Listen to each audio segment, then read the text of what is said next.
Sa ngalan ng Ama, ng Anak, ng Espiritu Santo. Amen. Sumainyo ang Panginoon. At sumaiyo rin. Mga kapatid, aminin natin ang ating mga kasalanan upang tayo maging marapat gumanap sa banal na pagdiriwang. Inaamin ko Sa makapangyarihang Diyos at sa inyong mga kapatid, na lubha akong nagkasala sa isip, sa salita at sa gawa, at sa aking pagkukulang, kaya isinasamo ko sa mahal na Birheng Maria, sa lahat ng mga anghel at mga banal, at sa inyong mga kapatid, na ako'y ipanalangin sa Panginoong ating Diyos. kawan tayo ng pangyarihang Diyos, patawarin tayo sa ating mga kasalanan. Patnubayan tayo sa buhay na walang hanggan. Amen. Panginoon, kaawaan mo kami. Panginoon, kaawaan mo kami. Kristo, kaawaan mo kami. Kristo, kaawaan mo kami. Panginoon, kaawaan mo kami. Panginoon, kaawaan mo kami. Manalangin tayo.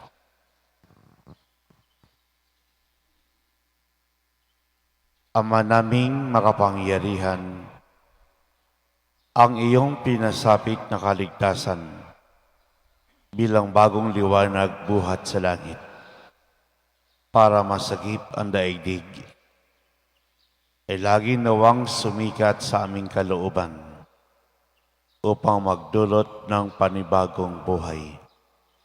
Sa pamamagitan ni Jesucristo kasama ng Espiritu Santo, pagpasawalang hanggan. Amen.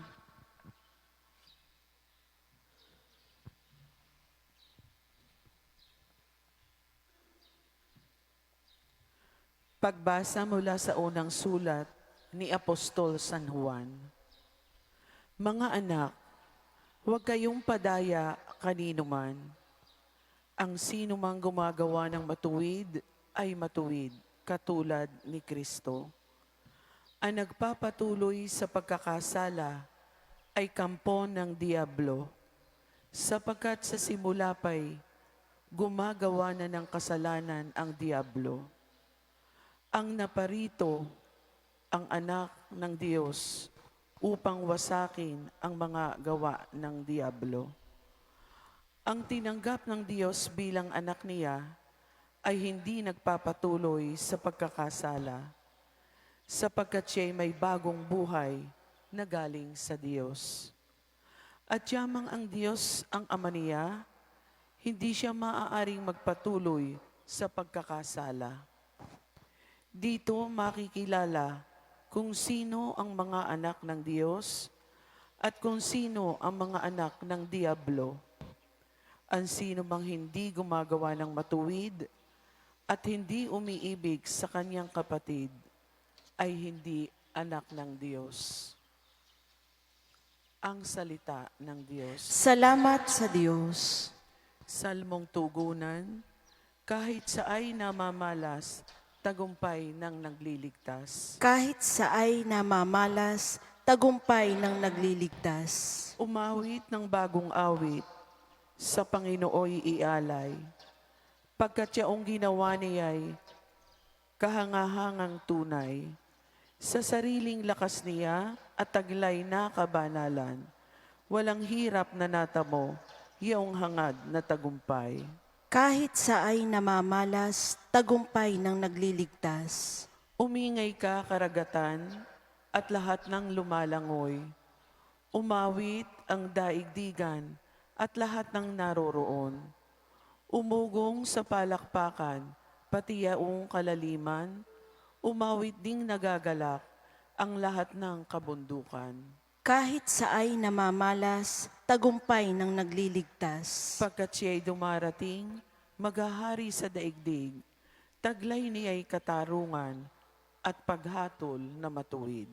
Kahit sa ay namamalas, tagumpay ng nagliligtas.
Sumainyo ang Panginoon. at sumaiyo rin. Ang mabuting balita ng Panginoon ayon kay San Juan. Papuri sa iyo, Panginoon.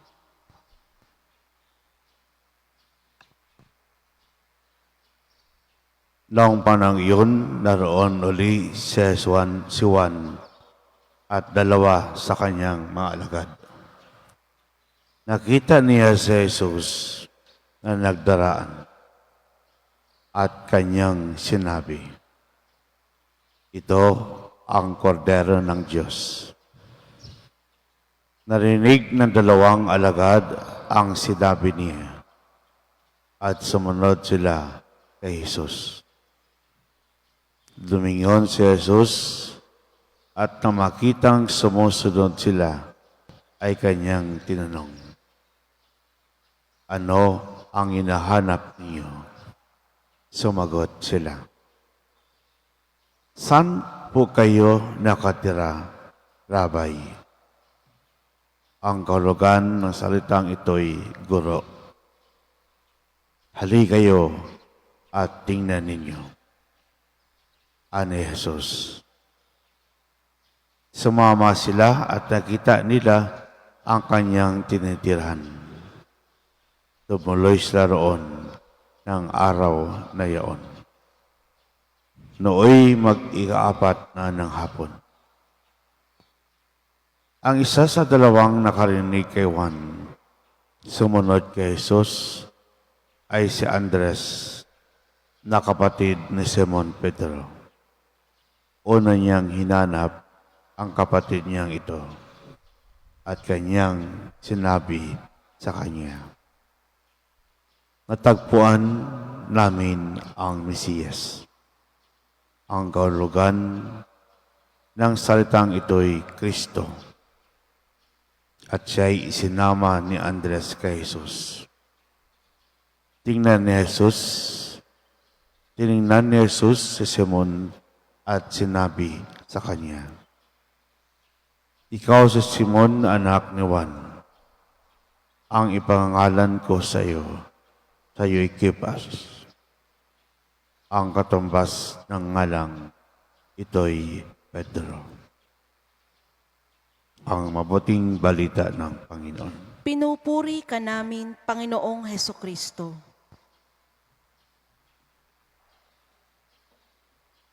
Magandang umaga po sa lahat. Come and see. Halik kayo at inyong makita. Ito po ang sinabi ni Jesus sa mga alagad ni Juan. Kaya sinundan na magkapatid na Andres at Simon Pedro si Jesus. Ang dami nilang narinig tungkol kay Jesus sa pamamagitan ni Juan Bautista. Sinasabi ni Juan Bautista kay Andres, siya ang kordero ng Diyos. Ipinakilala ni Juan sa magkapatid si Jesus at nanalig at nananampalataya agad itong dalawang magkapatid. At sila yung unang naging alagad ni Jesus. Come and see the words of Jesus. Alam niyo po, sa kanyang public ministry, nakasentro lahat sa pagmamahal. Love is the heart of Christ's public ministry. Love is the hallmark of Christ's public ministry. Lahat nakatuon sa pagmamahal.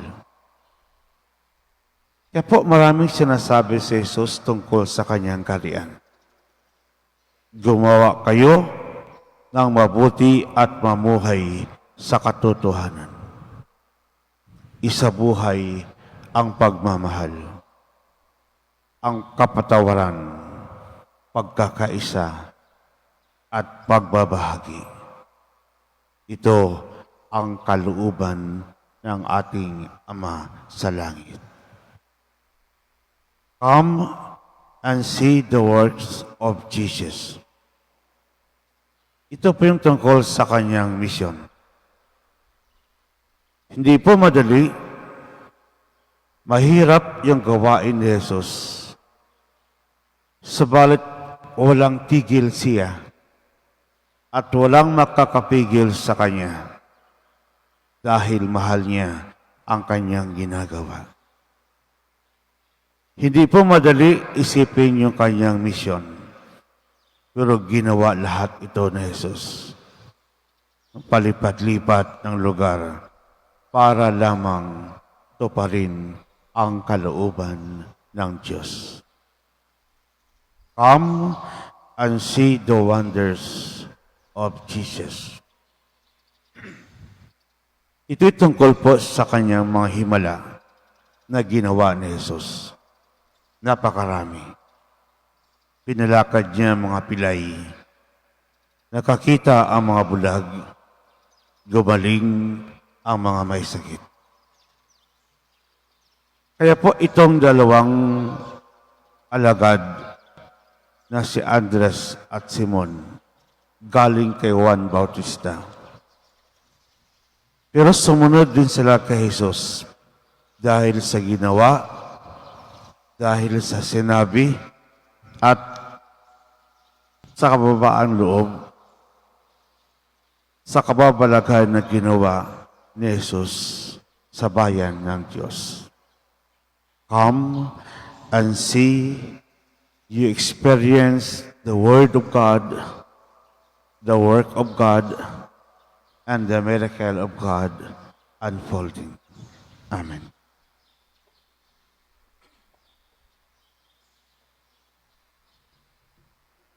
Tinatawag tayo ng Diyos sa kanyang mga pinili upang tuparin ang kanyang kalooban. Manalangin tayo ng buong pagtitiwala sa ating Ama, sapagkat batid nating nais niyang mamagitan ang kanyang bayan para sa mundo. Ang ating pong itutugon, Panginoon, dinggin mo ang aming panalangin. Panginoon, dinggin mo ang aming panalangin.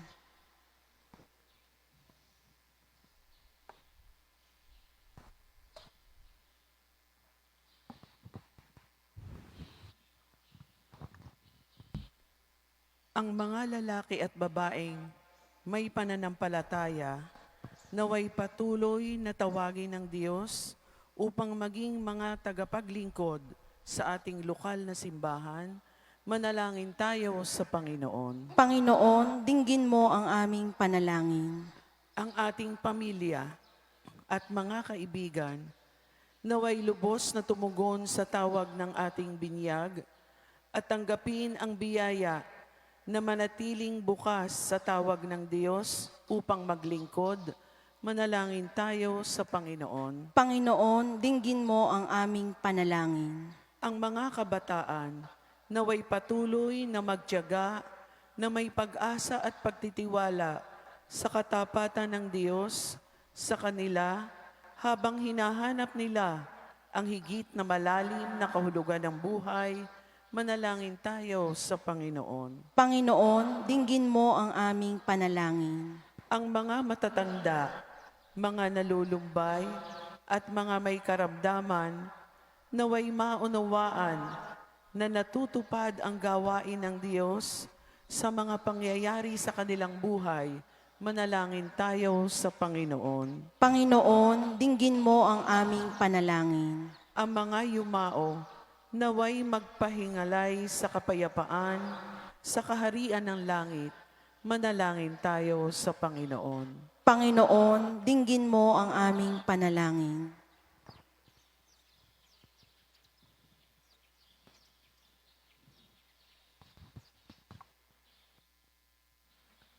Diyos na lumikha sa amin, pinasasalamatan ka namin para sa mga biyaya sa araw na ito.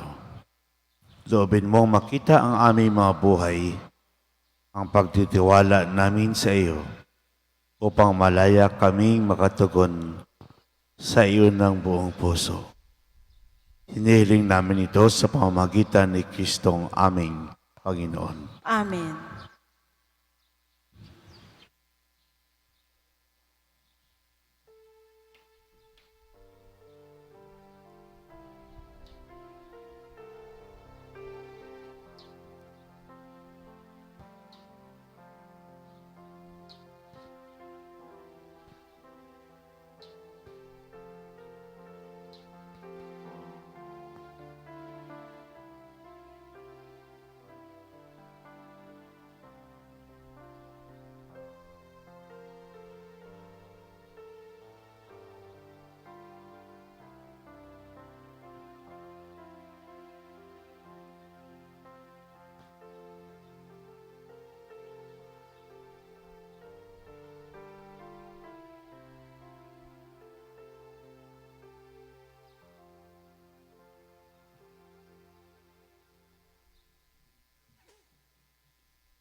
Mandaing kapatid, upang paghahain natin kalugdan ng Diyos, amang makapangyarihan.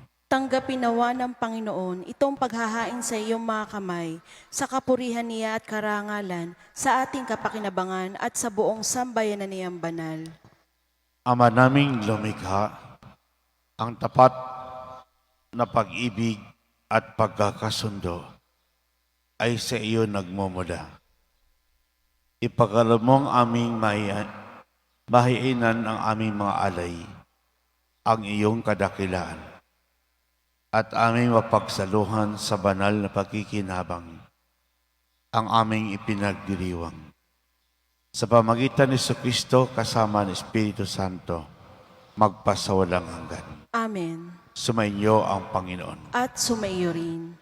Itaas sa Diyos ang iyong puso at diwa. Itinaas na namin sa Panginoon. Pasalamatan natin ang Panginoong ating Diyos. Marapat na siya'y pasalamatan.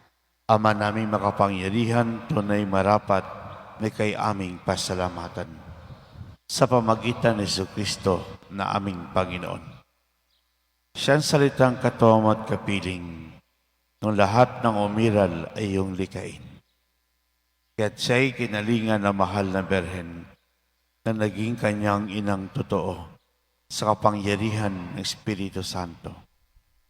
Inako niyang sundin ng loob mo at kamtin ang samay ng banal para sa iyo. Pinagtisang iunat sa krus ang kanyang mga kamay upang buwakas sa kamatayan, mahayag ang pagkabuhay. Kaya kaisan namang anghel ang sisiawit ng papuri sa iyo. Nang walang humpay sa kalangitan, kami nagbubunyi sa iyong kadakilaan. Santo, Santo, Santo Panginoong Diyos ng mga hukbo, napupuno ang langit at lupa ng kadakilaan mo. O sana sa kaitaasan, pinagpala ang naparirito sa ngalan ng Panginoon. O sana sa kaitaasan. Ama naming banal, ikaw ang bukal ng tanang kabanalan. Kaya't sa pamagitan ng Espiritu, gayong banal ang kaloob na ito, upang para sa aming maging katawan at dugo ng aming Panginoong Hesukristo. Bago pinagtisang kusang loob na maging handog, hinawakan niyang tinapay, pinasalamatan kaniya. Pinaghati-hati niyon inabot sa kanya maalagad at sinabi, tanggapin niyo lahat ito at kanin. Ito ang aking katawan na ihahandog para sa inyo.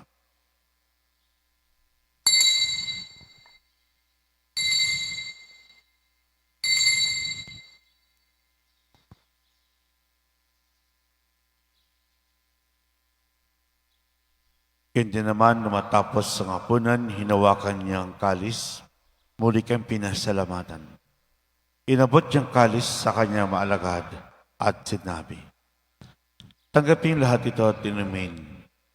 Ito ang kalis ng aking dugo, ng bagot walang hanggang tipan.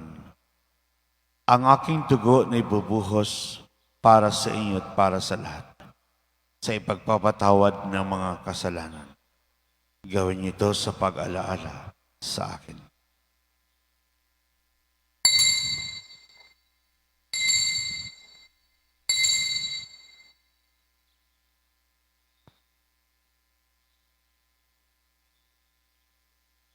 Ipagbunyi po natin ang misteryo ng pananampalataya. Si Kristo'y namatay, si Kristo'y nabuhay, si Kristo'y babalik sa wakas ng panahon. Ama, ginagawa namin ngayon pag-alala sa pagkabatay at muling pagkabuhay ng iyong anak. Kaya't inaalay namin sa iyo ang tinapay nagbibigay buhay at ang kalis nagkakaloob ng kaligtasan. Kami nagpapasalamat dahil kami iyong minarapat na tumayo sa harap mo para maglingkod sa iyo. Isinasama namin kami magsalo-salo sa katawan at dugo ni Kristo ay mabuklod sa pagkakaisa sa pamagitan ng Espiritu Santo. Ama, lingapin mo simbahang laganap sa buong daigdig. Paspusin mo kami sa pag-ibig kaisa ni Francisco na Papa, ni Gilbert naming Obispo at ng Tanang Kaparian. Alalahanin mo rin kapatid naming Nimlay na may pag-asang sila'y muling mabubuhay. Gayon din lahat ng mga pumanaw. Kawaan mo sila at patuloyin sa iyong kaliwanagan. Kawaan mo pitapating kami lahat makasalo sa iyong buhay na walang wakas. Kaisa naman na Birheng Maria, Ina ng Diyos. Kaisa ng mga apostol at lahat ng mga banal na namuhay dito sa daigdig ng kalugod-lugod sa iyo. May pagdiwang nawa namin ang pagpupuri at ikakarangal mo sa pamagitan ng iyong anak na aming Panginoong Hesukristo. Sa pamagitan ni Kristo kasama niya at sa Kanya, ang lahat ng parangal at papuri sa iyo. Diyos ang makapangyarihan, kasama ng Espiritu Santo, pagpasawalang hanggan.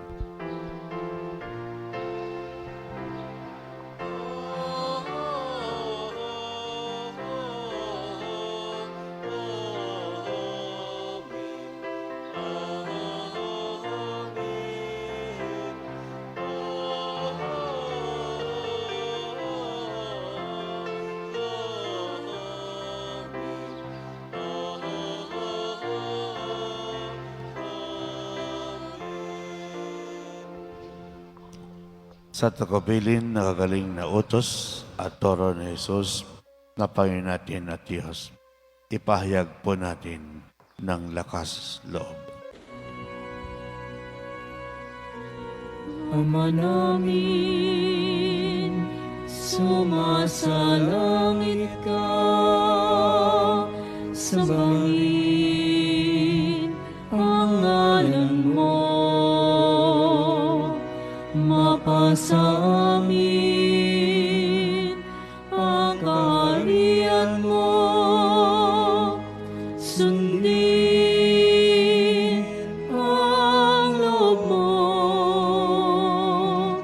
dito sa lupa para nang sa langit. Bigyan mo kami ngayon ang aming kakanin sa araw-araw. At patawarin mo kami sa aming mga sala para ng pagpapatawad namin sa nagkakasala sa amin. At huwag mo kaming ipahintulot sa tukso at iadya mo kami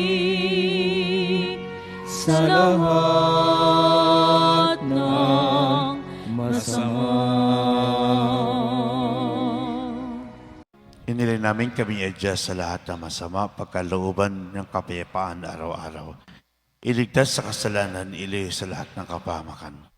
Samantalang aming tinanabikan dakilang araw ng pagpapahayag ng tagapagligtas naming si Jesu Kristo. sapagkat iyo ang kaharian at ang kapangyarihan at ang kapurihan magpakailanman. Amen. Panginoon si Kristo, sinabi mo sa mga apostol, kapayapaan ang iniwan ko sa inyo. Ang aking kapayapaan binibigay ko sa inyo. Tunghayin mo ang aming panampalataya at huwag ang aming mga pagkakasala. Pagkalooban mo kami ng kapayapaan at pagkakaisa, ayon sa iyong kalooban, kasama ng Espiritu Santo, magpasawalang hanggan. Amen. Ang kapayapaan ng Panginoon ay laging sumainyo. At sumaiyo rin. Magbigyan po tayo ng kapayapaan sa isa't isa. Peace be with you. Good morning po sa lahat. Kordero ng Diyos na nag-aalis ng mga kasalanan ng sanlibutan, maawa ka sa amin. Kordero ng Diyos na nag-aalis ng mga kasalanan ng sanlibutan, maawa ka sa amin. Kordero ng Diyos na nag-aalis ng mga kasalanan ng sanlibutan, ipagkaloob mo sa amin ang kapayapaan.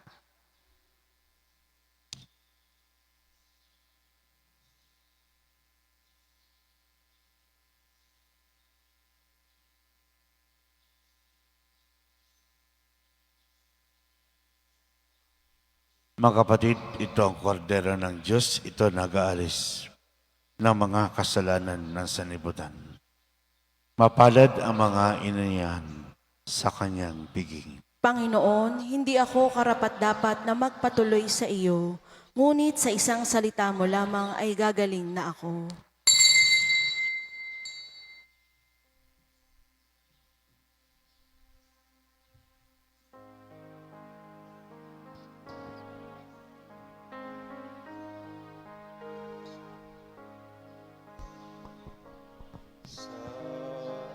Mapayapa at tahimik na gabi, isinilang sa sabsaman ang sanggol na si Jesus upang ipadama ang pagmamahal ng Diyos Ama sa buong sanlibutan.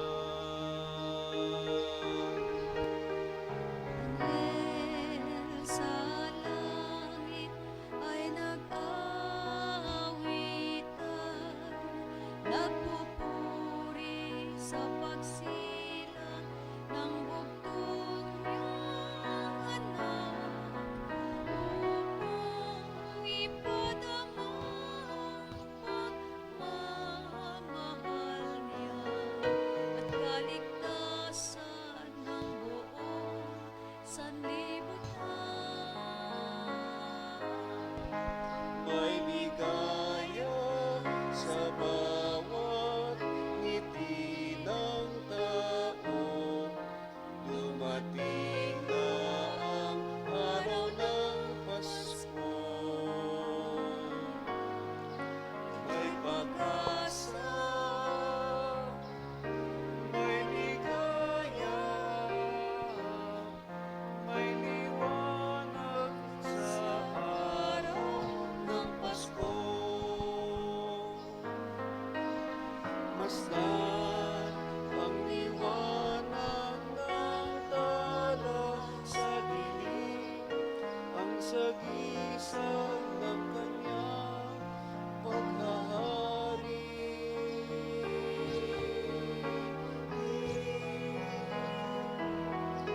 May ligaya sa bawat ngiti ng tao. Dumating na ang araw ng Pasko. May pag-asa, May pag-asa, may ligaya, may liwanag ang araw ng Pasko. May liwanag ang araw ng Pasko.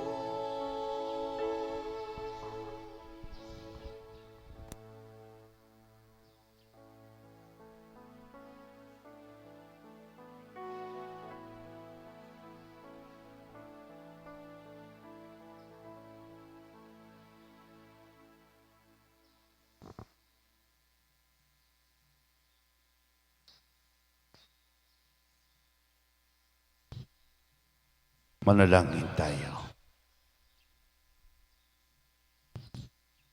Ama naming mapagmahal, kaming pinapagsalo mo sa iyong banal na piging, ay papakinabangin mo sa iyong dakilang pag-ibig, ngayon at kailanman, upang pagkalipas ng mga kaloob mong pansamantala, makamtan namin ang aming inasahang pampapalagian. Sa pamagitan ni Jesucristo kasama ng Espiritu Santo, magpasawalang hanggan. Amen. Magsiluhod po ang lahat. Pasasalamat at parangal, handog namin amang banal, sa ginto mong pahalaga, sa Archdiocese ng Lipa. Binhing hasik sa mabuting lupa, alalaong baga, bunga ay sagana. Batanggenyo man, may pusong dumamay, agad at may kusa, tuwing kagipitan. Saknungan at bayanihan, karanasan namit buhay. Pamanapot aming yaman, kaloob nyo, o may kapal. Opo pa rin, Panginoon, walang yabang naming tugon. Sa iyong yakag at paghamon, sa pagsampalataya ay yumabong. Birhen ng kaysasay, o poong San Jose, ipanalangin nyo kami. Magsitayo po ang lahat.